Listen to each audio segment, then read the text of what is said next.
तो नेक्स्ट बच्चों है question number 4, name the property used in the following. तो अब हमें इनमें से ये बताना है कि कौन-कौन सी प्रॉपर्टीज यूज हुई हैं पार्ट 1 में, 2 में and up to so on. 8 parts हैं तो 8 के 8 में हमें बताना है कि कौन-कौन सी प्रॉपर्टीज यूज हुई है। तो आइए सबसे पहले सारी की सारी प्रॉपर्टीज को डिस्कस कर लेते हैं, उसके बाद क्वेश्चन को सॉल्व करते हैं। तो ये एडिट प्रॉपर्टीज हैं पहले, ठीक है? तो अब नेम दी प्रॉपर्टी, यहाँ पर प्रॉपर्टीज लिखी हैं और फिर for all A B C belong to real number. तो यहाँ पर हमें ये बता दिया गया है कि ए बी एंड सी तीनों जो होंगे वो रियल नंबर होंगे और यहाँ पर एग्जाम्पल डिस्क्राइब की हुई है। तो सबसे पहली प्रॉपर्टी है क्लूजर प्रॉपर्टी, ठीक है? अच्छा, इसका मतलब ये होता है कि A plus B belong to real number, यानी कि ए और बी जो है ये हमें पहले स्टार्ट में बता दिया गया है कि ये रियल नंबर है। तो अगर कोई भी दो रियल नंबर हो तो फिर उनका जो सम होता है वो भी रियल नंबर होगा। फॉर एग्जाम्पल 2 एंड 3 कोई रियल नंबर है, तो इन दोनों को अगर सम करें 2 प्लस 3 करें तो ये हो जाएगा हमारे पास 5। तो 5 इज आल्सो रियल नंबर, तो ये क्लूजर प्रॉपर्टी। नेक्स्ट हमारे पास होती है कॉमोटेटिव प्रॉपर्टी, ए प्लस बी और सॉल्व करें तो इज इक्वल टू रहेगा बी प्लस ए। यानी कि अगर इनका ऑर्डर चेंज करें, बी को पहले लिख लें ए की जगह पे, तो कोई फर्क नहीं पड़ेगा अगर दरमियान में प्लस का साइन है, ठीक है? फॉर एग्जाम्पल 2 प्लस 5, ये 2 एंड 5 दोनों रियल नंबर है, तो 2 प्लस 5 सॉल्व करें तो 7 आएगा, या 5 प्लस 2 करें तब भी 7 आएगा, ठीक है? तो स्टूडेंट इस प्रॉपर्टी को हम कहते हैं कॉमोटेटिव प्रॉपर्टी। नेक्स्ट हमारे पास होती है एसोसिएटिव प्रॉपर्टी। तीन रियल नंबर हों, ए प्लस बी प्लस सी, तीनों को ऐड करें और ब्रैकेट चाहे हम सेकंड 2 के राउंड लगाएं चाहे ब्रैकेट फर्स्ट 2 के राउंड लगाएं, कोई फर्क नहीं पड़ेगा, ठीक है? तो ऐसी प्रॉपर्टी को हम कहते हैं associative property. For example 2 plus 3 plus 5, तो पहले हम फर्स्ट 2 के राउंड ब्रैकेट लगा के अगर इसको सॉल्व करें तो यकीनी तौर पे ये 2 एज इट इज रहेगा, ठीक है? और 3 प्लस 5 हमें ब्रैकेट वाले पार्ट को पहले सॉल्व करना पड़ता है। 3 प्लस 5 8 हो जाएगा, तो फर्दर सॉल्व करेंगे 2 plus 10 is equal to 2 plus 8 is equal to 10 रहेगा। अब ये 10 आंसर आया हमारा लेफ्ट हैंड साइड का। सिमिलरली अगर राइट हैंड साइड को सॉल्व करें, अब देखिए ब्रैकेट हमने फर्स्ट 2 में लगाई हुई है, ठीक है? तो 2 प्लस 3, तो ब्रैकेट वाले पार्ट को पहले सॉल्व करना पड़ेगा, 2 प्लस 3 5 हो जाएगा और ये 5 एज इट इज, तो 5 प्लस 5 10। तो दोनों सूरतों में आंसर 10 आएगा, ठीक है? तो इस प्रॉपर्टी को कहते हैं एसोसिएटिव प्रॉपर्टी। उसके बाद होता है हमारे पास आइडेंटिटी, ठीक है? एडिटिव आइडेंटिटी, चूंकि एडिटिव की प्रॉपर्टीज डिस्कस कर रहे हैं तो additive identity, A plus zero is equal to A रहेगा, या जीरो प्लस ए, ये ए है हमारे पास, तो आंसर ए रहेगा। इट्स मीन के जीरो एक ऐसा आंसर है, एक ऐसा एलिमेंट है और जिसको हम किसी भी नंबर में, किसी भी रियल नंबर में ऐड करने से उसमें कोई फर्क नहीं पड़ेगा। तो जीरो को हम कहते हैं आइडेंटिटी, एडिटिव आइडेंटिटी, ठीक है? तो वो जीरो को पहले लिखें या बाद में लिखें और किसी भी रियल नंबर में ऐड करने से वो real number as it is answer आता है, ए का ए आंसर रहता है, ठीक है? तो इट्स मीन के जीरो जो है ये एडिटिव आइडेंटिटी है। For example 5 plus zero, zero को 5 में ऐड करेंगे तो 5 ही रहेगा, या 0 प्लस 5 करेंगे तो तब भी 5 ही रहेगा, ठीक है? तो अगर 0 किसी नंबर में ऐड हो रहा है तो हम इसको कहते हैं कि ये जो प्रॉपर्टी है ये एडिटिव प्रॉपर्टी है। नेक्स्ट आ जाएगा इनवर्स प्रॉपर्टी, ठीक है? एडिटिव इनवर्स, क्योंकि एडिटिव प्रॉपर्टी डिस्कस कर रहे हैं तो एडिटिव इनवर्स। तो इट्स मीन कि अगर ए कोई रियल नंबर है तो फिर उसका साइन चेंज कर दें, यानी कि ये पॉजिटिव ए है तो हम नेगेटिव ए कर दें, तो नेगेटिव ए जो होता है वो एडिटिव इनवर्स होता है, ठीक है? अब अगर इन दोनों को ऐड करेंगे तो जो आंसर आएगा वो रहेगा जीरो, ठीक है? एडिटिव आइडेंटिटी आ जाएगा। तो यहाँ इस नेगेटिव ए को पहले लिख लें, इस ए को बाद में लिख लें, तब भी ऐड करने से आंसर आइडेंटिटी ही रहेगा, जीरो रहेगा। फॉर एग्जाम्पल 6 में अगर ऐड करें नेगेटिव 6, तो आंसर क्या रहेगा? जीरो रहेगा, ठीक है? या नेगेटिव 6 को पहले लिख लें, 6 को बाद में लिखें और फिर इनको ऐड करें तो तब भी आंसर आइडेंटिटी रहेगा, यानी कि जीरो रहेगा। तो ये स्टूडेंट हमारे पास जो है ना प्रॉपर्टीज हैं एडिटिव प्रॉपर्टीज। अब सिमिलरली हमें मल्टीप्लिकेटिव प्रॉपर्टीज भी डिस्कस कर लेते हैं, ठीक है? उसके बाद क्वेश्चन सॉल्व करते हैं। मल्टीप्लिकेटिव प्रॉपर्टीज सेम जैसे हमने एडिटिव की प्रॉपर्टीज पढ़ी है वही सारी मल्टीप्लिकेशन में आ जाएंगी। अब क्लूजर प्रॉपर्टी जैसे एडिशन में था, मल्टीप्लिकेशन में, फिर associative property, sorry commutative, associative, identity and inverse. तो अब क्लूजर प्रॉपर्टी अगर देखें तो ए बी दो रियल नंबर है और दोनों का प्रोडक्ट जो आएगा वो भी एक रियल नंबर ही होगा, ठीक है? तो इस प्रॉपर्टी को कहते हैं क्लूजर प्रॉपर्टी। जैसे कि 2 और 5 रियल नंबर है तो 2 5 10, तो 10 इज आल्सो रियल नंबर, ठीक है? कॉमोटेटिव प्रॉपर्टी, ए बी, ए और बी का प्रोडक्ट ले या बी ए का प्रोडक्ट ले, ठीक है? ऑर्डर चेंज करने से कोई फर्क नहीं पड़ता, दोनों साइड का आंसर सेम रहता है। जैसे 2 मल्टीप्लाइड बाई 3 या 3 मल्टीप्लाइड बाई 2, दोनों सूरतों में आंसर जो रहेगा वो 6 रहेगा, तो 6 इज रियल नंबर, ठीक है? नेक्स्ट आ जाएगा एसोसिएटिव प्रॉपर्टी। अगर तीन रियल नंबर है, ए बी सी, तीनों का प्रोडक्ट ले रहे हैं, ब्रैकेट चाहे सेकंड 2 के राउंड लगाएं या फर्स्ट 2 के राउंड लगाएं, कोई फर्क नहीं पड़ेगा, ultimately answer left hand side का और राइट हैंड साइड का सेम रहेगा। जैसा कि 2 multiplied by 3 multiplied by 5 bracket second 2 में लगा लें या ब्रैकेट फर्स्ट 2 में लगा लें, तो लेफ्ट हैंड साइड को भी सॉल्व करें और राइट हैंड साइड को भी सॉल्व करें तो आंसर सेम रहेगा। अगर सॉल्व करें 2 एज इट इज, ब्रैकेट वाले पार्ट को सॉल्व करते हैं पहले, 3 5 द 15, तो फिर 15 को 2 से मल्टीप्लाई करेंगे 30 आ जाएगा। सिमिलरली अगर राइट हैंड साइड को सॉल्व करते हैं तो पहले ब्रैकेट वाले पार्ट को सॉल्व करेंगे, 2 3 द 6 हो जाएगा, 5 एज इट इज, फिर 6 5 द 30 हो जाएगा, तो 30 इज इक्वल टू 30, ठीक है। तो इस प्रॉपर्टी को हम कहते हैं associative property with respect to multiplication, क्योंकि हमने मल्टीप्लाई किया है। तो अगर ऐड करेंगे तो फिर associative property with respect to addition लिखेंगे। आइडेंटिटी, तो आइडेंटिटी क्या होता है, मल्टीप्लाई के हिसाब से वन आइडेंटिटी होता है, यानी कि वन को किसी भी नंबर में मल्टीप्लाई करेंगे तो कोई फर्क नहीं पड़ेगा, वो नंबर एज इट इज रहेगा। ए को 1 से मल्टीप्लाई करेंगे तो ए रहेगा, या 1 को पहले लिख के ए के साथ मल्टीप्लाई करवाएं तब भी ए रहेगा, ठीक है। ए रियल नंबर होना चाहिए। अब 5 मल्टीप्लाइड बाई 1 5 रहेगा, या 1 मल्टीप्लाइड बाई 5 तो 5 रहेगा।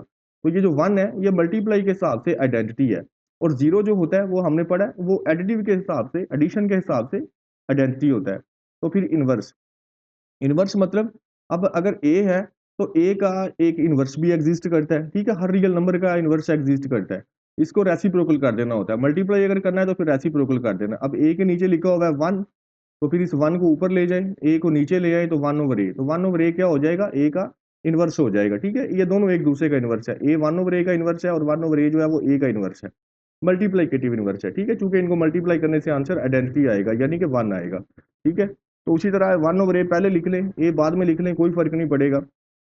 अब 7 का मल्टीप्लाइकेटिव इनवर्स 1 ओवर 7 है, और 1 ओवर 7 का मल्टीप्लाइकेटिव इनवर्स 7 है, दोनों को मल्टीप्लाई करने से आंसर 1 रहता है, ठीक है। तो जब जिन दोनों को मल्टीप्लाई करने से आंसर 1 रहे तो वो दोनों वैल्यूज आपस में एक दूसरे का मल्टीप्लाइकेटिव इनवर्स होती हैं, ठीक है। और अगर ऐड करने से आंसर 0 रहे तो फिर वो एडिटिव इनवर्स होती हैं, ठीक है। वो एडिशन प्रॉपर्टीज में हमने सीखा है। अब कुछ डिस्ट्रीब्यूटिव प्रॉपर्टीज हैं दो, वो डिस्ट्रीब्यूटिव प्रॉपर्टीज भी हमें डिस्कस कर लेनी है। डिस्ट्रीब्यूटिव प्रॉपर्टीज नेक्स्ट आ गई हमारे पास, for all real number a B c, यानी कि ए बी सी जो वो तीनों रियल नंबर होंगे, तो इनके लिए क्या होगा, अब ए इंटू बी प्लस सी, तो इज इक्वल टू ए को हम डिस्ट्रीब्यूट करेंगे बी के साथ भी, और ए को फिर सी के साथ भी मल्टीप्लाई करना पड़ेगा, तो हमें लिखना पड़ेगा ए बी, ये दरमियान में प्लस का साइन है तो ये एज इट इज रहेगा, ठीक है। तो ए बी और फिर आ जाएगा ए सी, तो इस तरीके से करते हैं मल्टीप्लाई। इसे हम कहते हैं is called left distributive property of multiplication over addition, ठीक है। ये प्रॉपर्टी का नाम आपने याद रखना है। अब अगर दरमियान में माइनस आ जाए तो फिर सिमिलरली ए को बी से मल्टीप्लाई करेंगे, फिर ए को सी से भी करेंगे, दरमियान में माइनस एज इट इज, तो हमें लिखना पड़ेगा ए बी माइनस लिखना पड़ेगा ए सी। तो इस प्रॉपर्टी को कहते हैं is called left distributive property of multiplication over subtraction, ठीक है। नेक्स्ट, ये तो लेफ्ट साइड से हमने मल्टीप्लाई किया, ठीक है, ए को लेफ्ट साइड से मल्टीप्लाई किया एडिशन में भी और सब्ट्रैक्शन में भी। तो अब राइट साइड से भी कर सकते हैं, ठीक है, फिर भी सेम केस रहता है, यानी कि अगर सी को राइट साइड से मल्टीप्लाई करना है तो सी का मतलब सी को ए से मल्टीप्लाई भी करना पड़ेगा और सी को बी से भी करना पड़ेगा, तो आंसर रहेगा ए सी, और ये प्लस दरमियान में एज इट इज, और फिर रहेगा बी सी। तो इसे हम कहते हैं is called right distributive property. अब चूंकि हमने राइट साइड से डिस्ट्रीब्यूट किया है तो right distributive property of multiplication over addition, ठीक है, मल्टीप्लाई किया है और एडिशन के हिसाब से था ना दरमियान में, तो फिर इसलिए ओवर एडिशन लिखेंगे। अब अगर इसी तरह सब्ट्रैक्शन के हिसाब से भी सी अगर एंड पे आ जाए या कोई भी नंबर एंड में आ जाए तो उसको भी मल्टीप्लाई जब करना है तो ब्रैकेट के अंदर दोनों वैल्यूओं के साथ मल्टीप्लाई करना है, सी को ए के साथ मल्टीप्लाई भी करना है, सी को बी के साथ भी करना है, तो ये आ जाएगा ए सी, ये माइनस जो है ये दरमियान में एज इट इज, और फिर आ जाएगा बी सी। तो is called right distributive property, right side से हमने डिस्ट्रीब्यूट किया ऑफ मल्टीप्लिकेशन ओवर सब्ट्रैक्शन। तो ये थी हमारी प्रॉपर्टीज जो हमने डिस्कस की हैं। ये रिमेंबर रख लीजिए माइंड में, चूंकि ये एमसीक्यूज में पेपर में आ सकते हैं। Zero belong to real number, zero एक ऐसा रियल नंबर है has no multiplicative inverse, zero का कोई मल्टीप्लिकेटिव इनवर्स नहीं होता, ये बात आप माइंड में रखें, ये एमसीक्यूज में पेपर में जरूर आएगी। फिर 0 and 1 are the additive and multiplicative identities of real number respectively. Zero जो होता है ये एक एडिटिव आइडेंटिटी होता है जैसा कि हमने सीखा प्रॉपर्टीज में, और 1 जो होता है ये मल्टीप्लिकेटिव आइडेंटिटी होता है। ये दोनों बातें आपको माइंड में रखनी है, ये बातें एमसीक्यूज में आएंगी। तो एक्सरसाइज की तरफ चलते हैं, एक्सरसाइज के क्वेश्चन को सॉल्व कर। तो नेक्स्ट क्वेश्चन में ये पार्ट 1, अच्छा अब पार्ट 1 में ए अगर हम देखें तो a plus 4 plus B is equal to a plus 4 plus B, ठीक है। तो जैसा कि प्रॉपर्टीज में हमने देखा है, अब ब्रैकेट फर्स्ट 2 में हो जाए या सेकंड 2 में हो जाए तो कोई फर्क नहीं पड़ेगा, तो ऐसी प्रॉपर्टी को हम कहते हैं एसोसिएटिव प्रॉपर्टी, ठीक है। तो हमने इसके साथ लिख लेना है एसोसिएटिव प्रॉपर्टी, और ये है अंडर एडिशन, तो आप अंडर एडिशन साथ ऐड कर लीजिए एसोसिएटिव प्रॉपर्टी अंडर एडिशन, क्योंकि ऐड हमने किया है। Next student part number second, अब √2 plus √3 is equal to √3 plus √2। तो अब अगर हम देखें तो जस्ट ऐड किया हुआ है दो सेम वैल्यूज को और ऑर्डर चेंज किया। अब √3 को पहले लिख दिया, √2 को बाद में लिख दिया। तो ऐसी प्रॉपर्टी को हम कहते हैं कॉमोटेटिव प्रॉपर्टी। ठीक है, कॉमोटेटिव प्रॉपर्टी ऑफ एडिशन। तो इस प्रॉपर्टी के साथ पार्ट 2 के साथ आपने लिख लेना है commutative property. Next part number 3। Part number 3 में x negative x is equal to 0।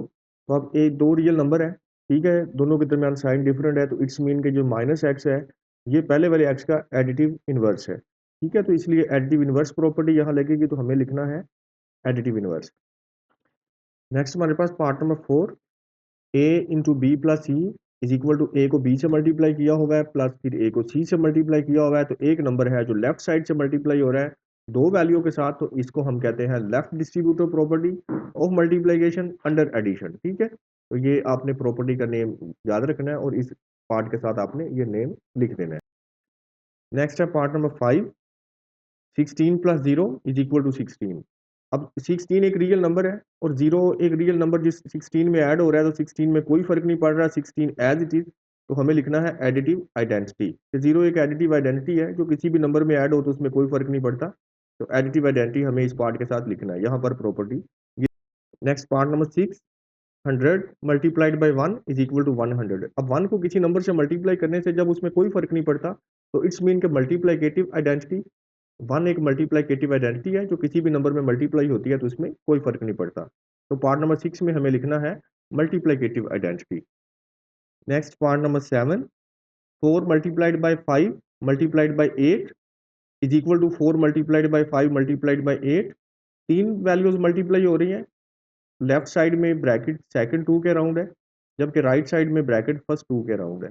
तो जब ब्रैकेट चाहे सेकंड 2 के अराउंड आ जाए चाहे फर्स्ट 2 वैल्यूज के अराउंड में आए, तो आंसर में कोई फर्क नहीं रहता। इस प्रॉपर्टी को हम कहते हैं एसोसिएटिव प्रॉपर्टी, और ये मल्टीप्लिकेशन के हिसाब से है, तो हम यहाँ मल्टीप्लिकेशन भी लिख सकते हैं, एसोसिएटिव प्रॉपर्टी ऑफ मल्टीप्लिकेशन, या अकेला एसोसिएटिव प्रॉपर्टी भी लिख लें, no matter.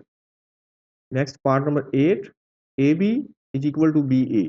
To real number है जो मल्टीप्लाई हो रहे हैं, तो ऑर्डर चेंज है, ए बी को बी ए बनाया हुआ है, तो मल्टीप्लिकेशन में ऑर्डर चेंज करने से दोनों साइड का आंसर सेम रहेगा। तो ऐसी प्रॉपर्टी को हम कहते हैं commutative property, commutative property of multiplication. ठीक है, तो ये थे हमारे 8 पार्ट क्वेश्चन नंबर 4 के जो हमने सोल्व किए।